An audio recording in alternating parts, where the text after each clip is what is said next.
आदरणीय दर्शकों, कहीं ऐसा तो नहीं है कि इस नवरात्रि साक्षात मां भगवती ने हमारे द्वार पर दस्तक दी हो और हमने अनसुना कर दिया हो, या हमने उनकी आहट सुनकर द्वार को खोला भी हो और तुरंत द्वार को बंद कर लिया हो, कपाट को बंद कर लिया हो, मां की कृपा का अनादर कर दिया हो।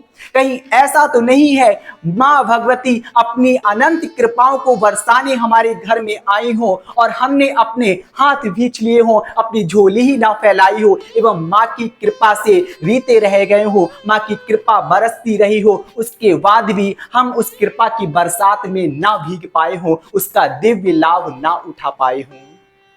आदरणीय दर्शकों, एक तरह से यह नवरात्रि दिव्योत्सव की यह दिव्य सीरीज भी मां की कृपा ही तो है। उन्हीं की कृपा एवं प्रेरणा से ही तो हमें प्राप्त हो रही है। और ऐसा भी नहीं है इस कृपा को प्राप्त करने के लिए आपको कहीं जाना पड़ रहा हो, यह कृपा आपके घर, आपकी टीवी स्क्रीन, आपकी मोबाइल स्क्रीन पर आ रही है मां भगवती की कृपा से। बस आवश्यकता है कि जैसे ही आपको इंप्रेशन मिलता है उस पर क्लिक करने की आवश्यकता है, पूरे निष्ठा समर्पण से तत्लीनता से वीडियो को पूरा देखने की, और इतना ही नहीं, इस वीडियो को अन्य मात्र अनुरागियों, अन्य शक्ति उपासकों तक भी पहुंचाने की, मां की सेवा करने की। क्योंकि मां भगवती की कृपा को, प्रेरणा को हम प्राप्त करने के लिए उनकी महिमा को श्रवण तो करते ही हैं, साथ ही अन्य शक्ति उपासकों तक भी उनकी महिमा, उनकी गाथाएं पहुंच सकें। यह कार्य यदि हमारे द्वारा होता है तो यह सबसे बड़ी सेवा होगी। क्योंकि मां भगवती की महिमा सुनने से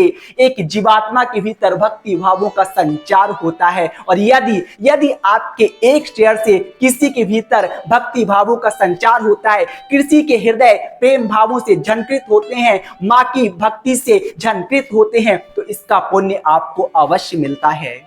क्योंकि यह दिव्य सीरीज मां की कृपा ही है जो आप तक पहुंच रही है। ये आप भी अच्छे से जानते हैं, मुझे बताने की आवश्यकता नहीं है। आपने देखा होगा मेरी और भी वीडियोस को, क्या मैं किसी वीडियो में कहता हूं आप सब्सक्राइब करो, शेयर करो? नहीं, मेन पॉइंट से कंटेंट स्टार्ट किया और कॉन्सेप्ट क्लियर होते ही वीडियो को एंड कर देता हूं।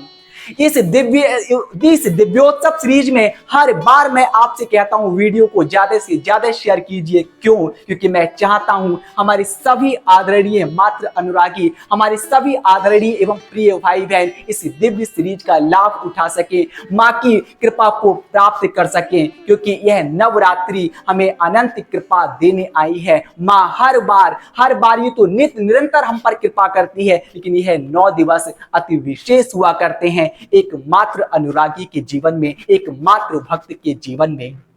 एक बार पुनः आप सभी आदरणीय श्रद्धालुओं का इस दिव्य सीरीज के 5वें दिवस में हार्दिक अभिनंदन है एवं हार्दिक सुस्वागत है।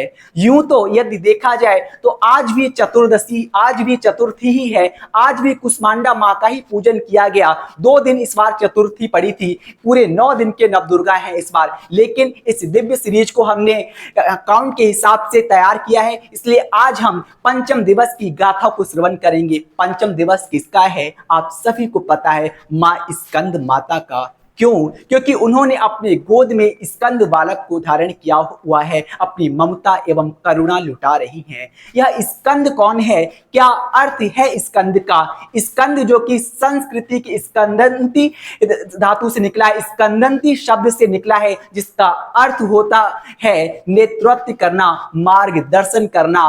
कार्तिकेय जी जिनका नाम पड़ा स्कंद, उन्होंने देवों का नेतृत्व किया था, तारकासुर का वध करके बाद देवों के सेनापति थे, इसीलिए उन्हें स्कंद भी नाम दिया गया। स्कंद का एक अर्थ और होता है प्रस्फुटित होना, प्रवाहित होना। वह हमारे देवाधिदेव महादेव की ऊर्जा से प्रवाहित से, उस ऊर्जा प्रवाह से उत्पन्न हुए थे, इसीलिए उनका नाम स्कंद भी पड़ा। यदि हम भी चाहते हैं मां हमें अपनी गोद में धारण करे, अपनी करुणा ममता से हमें दुलारे, हमारे ऊपर अपना ममत्व बरसाए, तो हमें भी एक बालक की भांति निर्मल एवं पावन होना होगा। तभी हम मां स्कंद माता की गोद को प्राप्त कर पाएंगे, अपने जीवन को धन्य बना पाएंगे। आज की थीम के अकॉर्डिंग चंड मुंड का वध। आखिर कौन है यह चंड मुंड?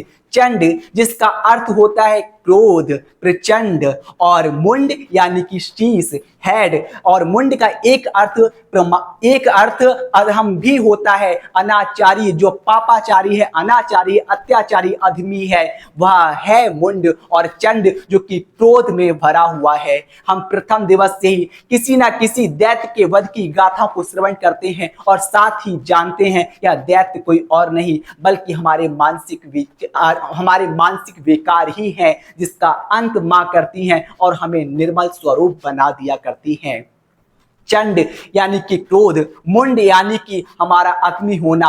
हम इतने अधम हो जाते हैं, हमें समझ ही नहीं आता क्या सही है क्या गलत है। हम सिर्फ अपनी स्वार्थ सिद्धि के लिए, हम सिर्फ अपनी कामनाओं की पूर्ति के लिए सही गलत बिना देखे सारे कार्य कर डालते हैं, कुकृत्य कर डालते हैं। इसीलिए मां ने वध किया था मुंड का, मुंड के शीश को अलग कर दिया था, यानी कि उसकी जो बुद्धि थी, कुबुद्धि थी, जो आदमी बुद्धि थी, उस बुद्धि का नाश किया था मां भगवती ने। चंड जो कि क्रोध का स्वरूप है, उसका भी मां ने वध किया था, यानी कि हमारे क्रोध का अंत करने आती है नवरात्रि में मां भगवती। आखिर यह क्रोध बढ़ता कैसे है? हम अच्छे से जानते हैं, यह सभी स्ट्रेस, टेंशन से बढ़ता है, और मतलब जो हमारे हार्मोन्स होते हैं वह इम्बैलेंस हो जाते हैं, डिसबैलेंस हो जाते हैं। और जो मुंड है लोभ का प्रतीक है। यह लोभ क्या है? लोभ यानी कि कुछ और पाने की लालसा बढ़ती जाती है, हमारी इच्छा कभी तृप्त ही नहीं होती, वह है लोभ। लोभ बढ़ने के कोई एक विशेष हार्मोन्स नहीं है, कई हार्मोन्स इसके पीछे हो सकते हैं, विशेषकर डोपामाइन। डोपामाइन क्या होता है? हमारा सेटिस्फैक्शन का हार्मोन्स है, हमें संतुष्टि प्रदान करता है, लेकिन जब ये इम्बैलेंस होता है हम संतुष्ट ही नहीं होते हैं, धीरे धीरे हम भी लोभी बन जाते हैं, हमारा स्वभाव लोभ में चला जाता है। और जो चंड है वह क्रोध का स्वरूप है, क्रोध का प्रतीक है। जब हमारे भीतर क्रोध की ज्वाला प्रस्फुटित होती है तो हमारे भीतर एड्रेनालिन हार्मोन्स ज्यादा रिलीज होता है, जिस वजह से हमें अहंकार आता है, क्रोध आता है। ये हार्मोन्स का इम्बैलेंस होना ही हमारे विकारों को जन्म देता है। हम पहले दिन से श्रवण करते आ रहे हैं, समस्या कोई भी हो लेकिन समाधान सिर्फ एक ही है, मां भगवती का ध्यान।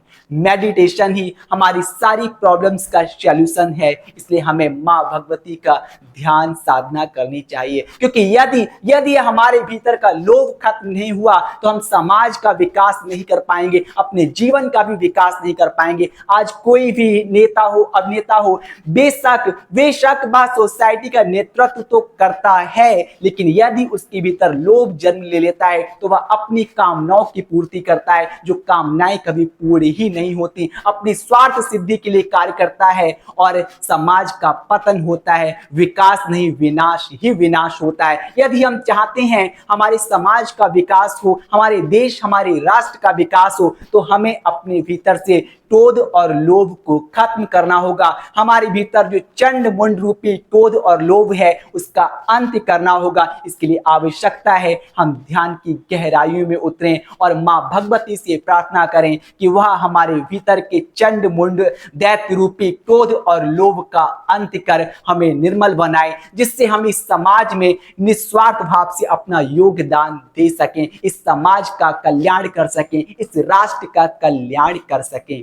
आदरणीय दर्शकों, स्कंद माता का दुलार पाने के लिए हमें निर्मल तो होना ही होगा, लेकिन साथ ही जो हमारी जन्मदायिनी, हमारी जन्मदात्री माँ है, उसे भी प्रसन्न करना होगा, तभी माँ भगवती प्रसन्न होगी। यदि हमारी वजह से हमारी जन्मदात्री माँ प्रसन्नता को प्राप्त नहीं करती है, अप्रसन्न होती है, उदास मायूस होती है, तो हम माँ भगवती की कृपा को प्राप्त नहीं कर पाएंगे। कई लोग कहते हैं कि घर वाली जन्मदात्री माँ को खुश कर लो, तो मंदिर वाली माँ को खुश करने की आवश्यकता नहीं है। लेकिन इसका मतलब ये नहीं है कि आप मंदिर वाली माँ भगवती उस आदि शक्ति का ध्यान ना करें और सिर्फ घर में बैठी माँ की सेवा करते रहें, तो ये हो ही नहीं सकता। जब तक आप उस माँ भगवती का ध्यान नहीं करेंगे, जब तक उस माँ भगवती की कृपा को प्राप्त नहीं करेंगे, तब तक आप अपनी जन्मदात्री जननी माँ को भी प्रसन्न कर ही नहीं सकते। आप कहेंगे मैं इतनी बड़ी बात कैसे कह सकता हूँ?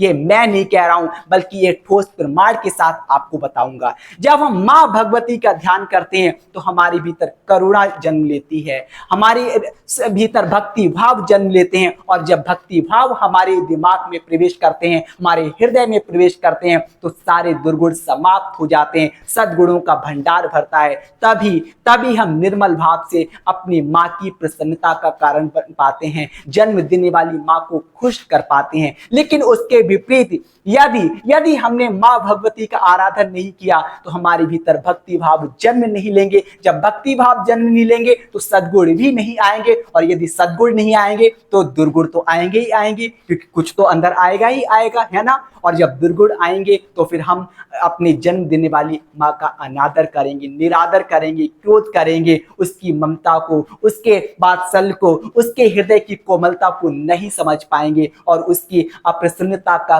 कारण बन जाने का महा अपराध कर बैठेंगे। इसलिए आवश्यकता है, हमें स्कंद माता समझाने आई हैं कि हम अपने ध्यान की गहराई में उतरकर माँ भगवती से प्रार्थना करें कि वह हमारे भीतर सद्गुणों का भंडार भरे, दुर्गुणों को दूर करें, जिससे हम अपनी माँ की प्रसन्नता का कारण बने, हमारे भीतर के चंड मुंड लोभ और क्रोध का अंत हो, जिससे हम समाज की सुंदर समाज की स्थापना में अपना योगदान दे सकें, सहयोग कर सकें। इन्हीं शब्दों के साथ मैं अपनी वाणी को यहीं पर स्थगित करना चाहूंगा। आदरणीय दर्शकों, एक बार पुनः आपसे करवत निवेदन है कि आप अधिक से अधिक चैनल को सब्सक्राइब कीजिएगा, वीडियो को शेयर कीजिएगा, क्योंकि माँ भगवती की असीम अनुकंपा से हमारे घर में, हमारी मोबाइल में, हमारी स्क्रीन के सामने ये दिव्य सीरीज हमें देखने का महा सौभाग्य प्राप्त हो रहा है। कहीं इससे हम अछूते ना रह जाएं, इस दिव्य सीरीज का लाभ उठाएं। आगे भी आने वाले समय में हम प्रभु की अनंत गाथाओं को श्रवण करें। इसके लिए आप चैनल को सब्सक्राइब कीजिएगा, क्योंकि यहाँ ना केवल माँ भगवती की गाथाओं को रखा जाता है, बल्कि आप प्रथम दिवस से ही देख रहे हैं, माँ भगवती की गाथा के पीछे छिपे रहस्य को उजागर किया जाता है, जिससे हम अपने जीवन को सुंदर बना सकते हैं। हम अपने जीवन युद्ध में एक सच्चे सेनानी की तरह, एक अच्छे पथिक की तरह चल सकते हैं, अपने जीवन को साकार कर सकते हैं। ऐसा नहीं है कि ये 9 दिनों तक ही इस दिव्य सीरीज की मान्यता हो ना। जब भी आप उदास होंगे, जब भी आप परिस्थितियों में घिरे होंगे, तब आप किसी भी वीडियो पर क्लिक करेंगे, आपकी समस्या का समाधान इस दिव्य सीरीज में अवश्य मिलेगा। इसीलिए आप इस चैनल को ज्यादा से ज्यादा शेयर कीजिएगा, ज्यादा से ज्यादा वीडियो को अपने स्वजनों प्रियजनों तक पहुंचाइएगा। बोलिए आदि शक्ति जगत जननी जगदम्बिका भवानी की जय, राज राजेश्वरी अंबिका भवानी की जय। धन्यवाद।